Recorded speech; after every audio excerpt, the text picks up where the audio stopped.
Hola, ¿qué tal? Bienvenidos a tu canal de ciencia, de fe, de mitos y verdades.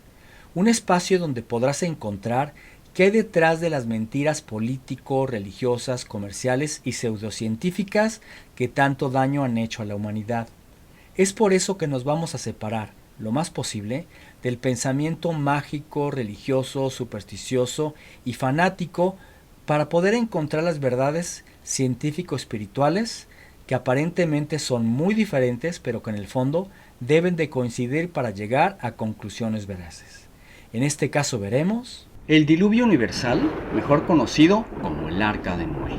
Pues bien, empezamos. Si bien es cierto que existen dos relatos similares al diluvio bíblico que lo anteceden, uno de ellos es el Atar Hashish y la epopeya de Gilgamesh, de ninguna manera significa que el relato bíblico sea un plagio por sus particularidades. Vamos a explicar. Sí, como dijimos, estos dos relatos son anteriores, pero son anteriores en su escritura. No tenemos evidencias de que el relato bíblico haya sido antes o después de estos dos relatos. Lo único que sí es que uno se escribió o dos se escribieron antes que el relato bíblico. Una vez entendiendo esto, vamos a hablar a favor y las dudas que hay pues del acontecimiento, independientemente que sea el arca de Noé o sencillamente pues un diluvio, tal vez no universal de todo el planeta, pero sí de una región muy extensa. ¿Ok? Tenemos que entender que el universo en aquel entonces era mucho más pequeño de lo que hoy entendemos.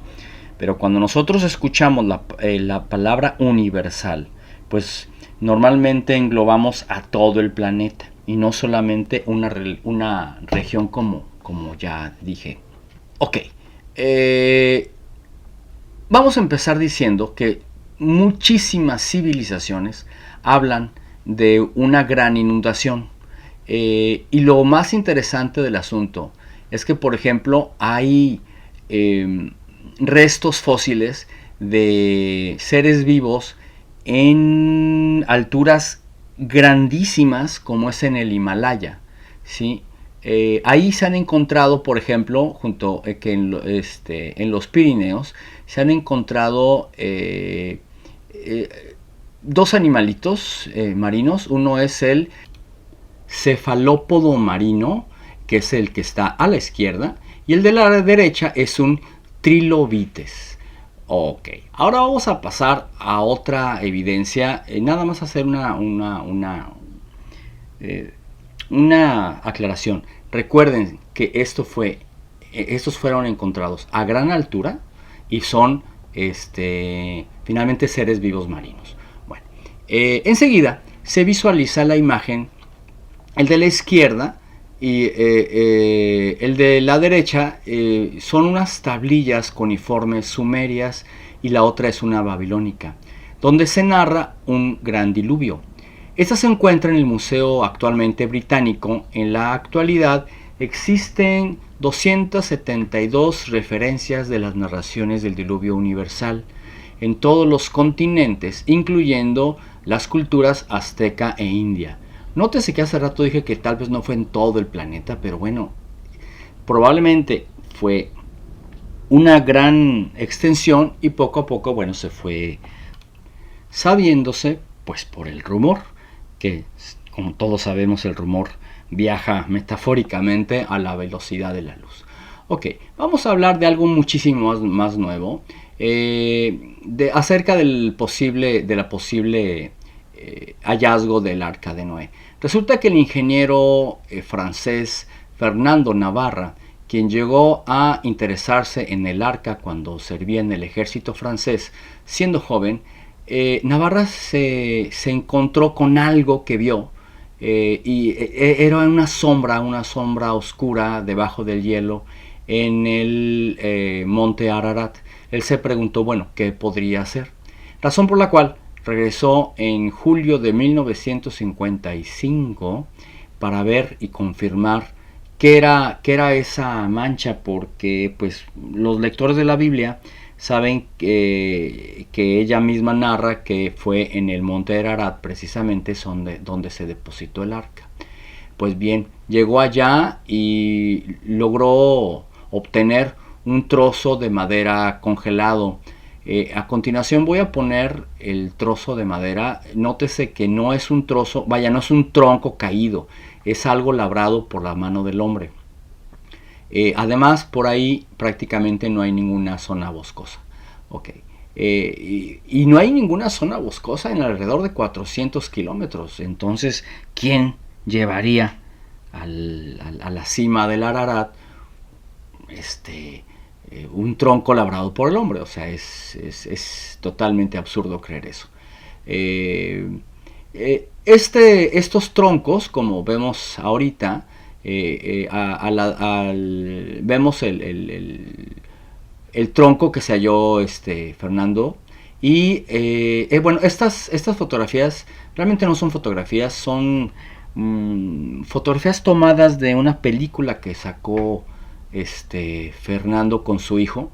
Y ahora vemos, bueno, el tronco, que no es nada pequeño, ¿verdad? Medirá, no sé, alrededor de 1 metro.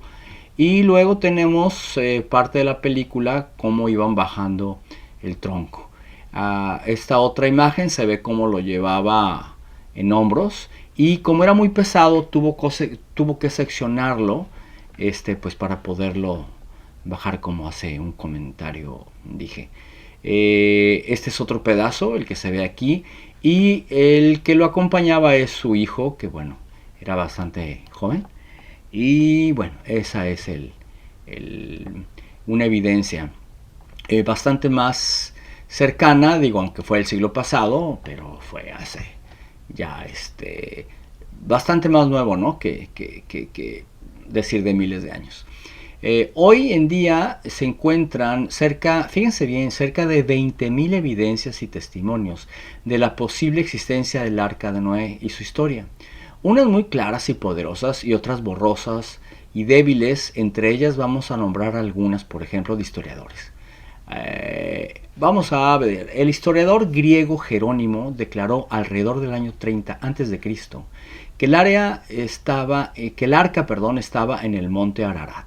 Bueno, esto tenemos que reconocer algo. No era Juanita, ¿verdad?, la que vendía cerveza. Estamos hablando de un personaje muy importante. Estamos hablando de Jerónimo, el gran Jerónimo. Entonces no era cualquiera.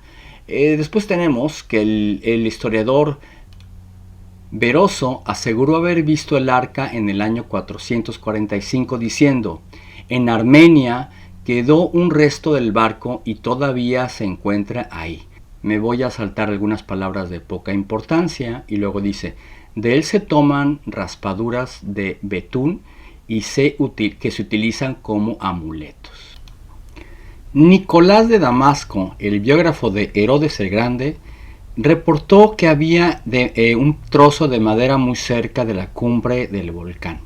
Siguió pasando el tiempo y el historiador armenio Hayton mencionó haber visto el arca en 1254 y dijo: en la cúspide del monte Ararat es visible un objeto negro, el cual es el arca de Noé. Obviamente, bueno, él supuso, es una conjetura, ¿no? Pero aquí lo importante es que efectivamente corrobora otras descripciones muy similares. Después nos vamos al año 1269 y el célebre explorador, nótese, Marco Polo, escribió en su libro Los viajes que el arca de Noé estaba en el nevado del monte Ararat. Obviamente es otra conjetura, pero es mucha casualidad que todas estas personas vieron una estructura de madera en el pico del monte. Algo digno de resaltar es que de todas las narraciones, creíbles o no, hay 34 testimonios muy detallados y consistentes, y sobre todo muy similares, de hombres que nunca tuvieron contacto entre sí. Aquí cabe hacer las siguientes preguntas entonces, que resultan pertinentes y razonables de lo que estamos narrando. La primera es: ¿de qué tamaño debió de haber sido la embarcación? Bueno, hoy, según las descripciones de la Torá, se ha llegado a la conclusión que, bueno, medía alrededor de 133 metros de longitud por 23 metros de ancho y 14 metros de altura.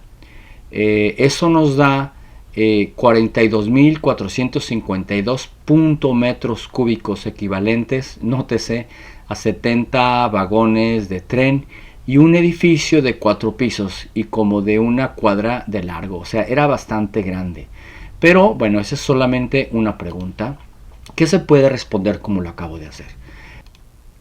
La otra pregunta sería, o es, mejor dicho, ¿cuántos animales pudieron haber cabido ahí? Primero que nada, tenemos que establecer que la Biblia no dice que absolutamente todos los animales se fueron al arca. Tenemos que descontar pues algunos peces, bueno, no, algunos los peces, los insectos y otros. Eso nos reduce muchísimo los animales que pudieran haber ingresado, ya que de cada familia de criaturas que existen hoy, solo tienen un par de ancestros. Por ejemplo, de los más de 300 variedades de canes que existen ahora, solo tienen un ancestro en común y así con muchísimas otras familias de animales. Ahora bien, esto quiere decir que se reduce mucho el número de animales que tal vez habitaron en el arca. Hoy se calcula que debieron ser entre 2.500 y 20.000 animales, cifra bastante más conservadora y razonable en relación al tamaño del arca. Otra pregunta es, ¿acaso ya existía la tecnología para hacer un arca de esas dimensiones? Y sí, la respuesta es sí. Por ejemplo, podré decir que ya se chapeaba con electricidad, había baterías y pues más que nada las grandes pirámides, ¿no? Si se hicieron las pirámides, claro que se pudo haber hecho un arca de ese tamaño. Otra pregunta es, ¿cómo fue que los animales llegaron al arca? Bueno, pues no hay otra posible respuesta que por medio del instinto. Ahora, ¿cómo fueron llamados? Ahí sí no sé. ¿Cómo fue posible que permanecieran los animales en el arca? Bueno, pues existe la hibernación. Obviamente el arca debió de haber estado bastante oscura y eso facilitó pues que al estar dormidos, pues su alimentación y todo ese tipo de cosas que ayudaron mucho a lo que narra la Biblia. Vamos a saltarnos algunos años y resulta que en la etapa de la Segunda Guerra Mundial algunos pilotos vieron algo parecido a lo que era un barco allá en la cima del monte Ararat. Y después, ya para el año de 1959, George Schindmayer, que fue un piloto estadounidense, narra que para ese año vio algo muy semejante a una embarcación en la cima del monte. A continuación expongo la entrevista que se hizo en televisión. And today is April 15th, 1996. When and in which occasion did you see this particular construction on Mount Ararat? Well, the Mount, we had a liaison officer that was assigned to us from the Turkish Air Force. We're over there in fighters. And the liaison officer asked us one day if we'd like to see Mount Ararat. What did you think in that moment? It appeared to be a huge rectangular type formation or building. Were you alone or did others see what you saw? I was number 2 in the two-man formation of aircraft. We had, of course, a liaison officer. Did you talk to anyone? What explanation did they give you? Well, when we got back, we did talk about it, and of course, the liaison officer mentioned the fact that it was supposedly Noah's Ark, and that was about it. So we discussed it at length, and I was not familiar with Noah's Ark at the time. Y nos vamos a dar otro brinco, y resulta que ya por el año de 1990, el paleontólogo Carl Bunck tomó unas fotografías que de hecho ahorita estoy poniendo, en donde se ve claramente la estructura de algo hecho por el hombre. Pero ¿por qué digo que es hecho por el hombre? Por los ángulos rectos. En la fotografía se ve pues esto que es un poco caprichoso para ser hecho por la naturaleza. y a un lado se ve pues la misma fotografía, nada más un poquito ayudado con estas líneas para ayudar a ver la perspectiva, porque finalmente está un poco de lejos. Ahora, quiero hacer notar algo. Si bien es cierto que el paleontólogo Brook es cuestionable algunas de sus hallazgos y que probablemente haya habido alguna trampilla por ahí, finalmente esta coincide con todos los testimonios que hemos narrado anteriormente. Y déjenme decirles que es más, finalmente este video es solamente lo más importante de lo que digo en mi libro. Ok, y luego tenemos, ¿verdad? Vámonos a estas fotografías que las tomó el astronauta James V. Irwin. Nótese lo que voy a decir. Los astronautas, pues por lo regular son hombres de ciencia. Entonces yo no veo muy posible que un astronauta con todo su bagaje cultural y además la fama que debía de haber defendido, ¿verdad? Su buen prestigio, no veo muy plausible que él haya inventado esto. Bueno, pues él sacó estas fotografías que ahora estoy comentando y si tú te fijas, son muy parecidas a las anteriores que sacó el Dr. Brook. Entonces volvemos a lo mismo, ¿no? Hay altísimas posibilidades de que todas estas evidencias efectivamente sean genuinas. Ahora bien, o mejor dicho, ahora mal, ¿por qué esta información de alguna u otra manera está velada a casi todas las personas? La respuesta muy probable es que, bueno, debemos de recordar que los gobiernos de hoy son ateos. Entonces no les conviene de alguna u otra manera asumir la veracidad de la probabilidad de toda esta información. Hay que recordar que hoy por hoy hay cerca de 20,000 evidencias y testimonios de este fenómeno.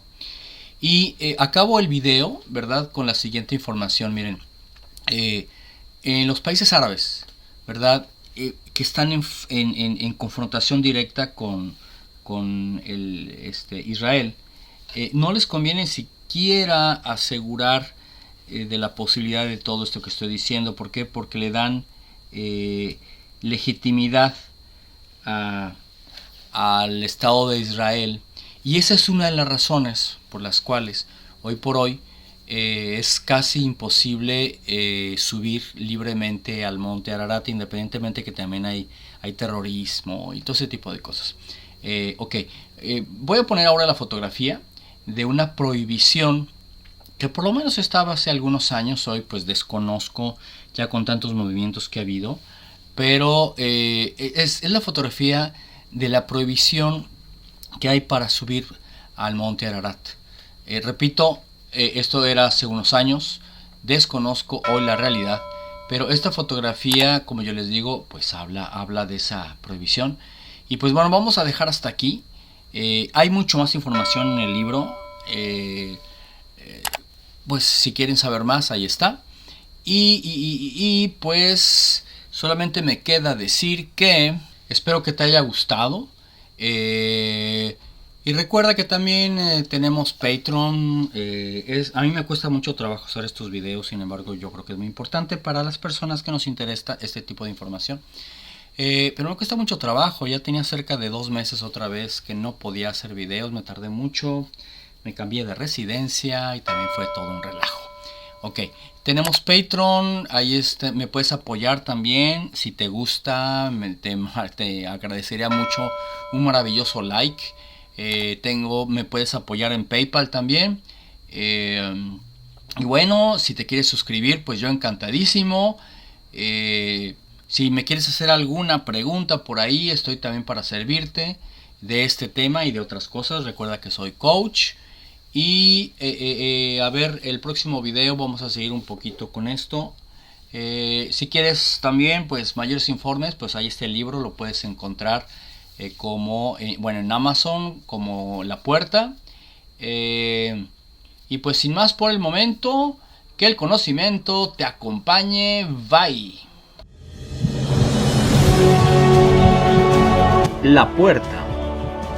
Fidelidad, lealtad, cristianismus paganus, la novia perdida de Dios, la esposa elegida por Dios, la muerte de Leviatán, el imperio romano hoy, entrevista con Dios, una luz en la oscuridad, el poder del 7, los mandamientos cuánticos, los regalos más grandes del mundo, Ni es la venganza 1 y 2.